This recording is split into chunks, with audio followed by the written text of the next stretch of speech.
Хайде сме на процедурки в любимото ми студио за красота в Благоевград, Дерма Експерт. С косметолога избрахме да направим терапия подходяща за моята кожа и понеже не си бях правила почистване от доста време, решихме да направим терапия Deep Clear Face. Тя включва 3 метода на почистване: ултразвук, ръчно или инструментално почистване и диамантено абразио. Започнахме с почистващо мляко, след това нанесохме тоник и сега слагаме и нежен пилинг, който спомага за омекване на кожата и така по този начин по-лесно ще излезе мръсотията от лицето. Посетях няколко минутки с пилинга и сега е време за ултразвука. Най-много мръсотия излезе от челото ми, но като цяло ми казаха, че кожата ми е сравнително чиста, имайки предвид целия грим, който си слагам.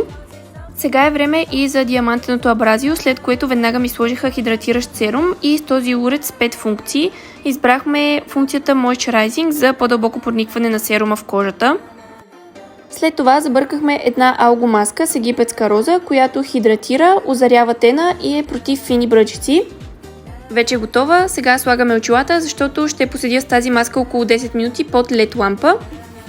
Нанесохме маската и ето я и LED лампата.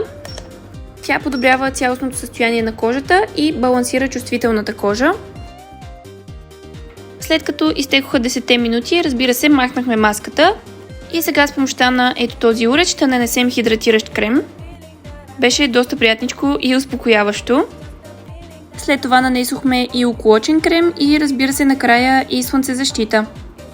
Това беше цялата процедура. Кожата ми е дълбоко почистена, озарена и хидратирана. Благодаря на приятелите ми от Дерма Експерт.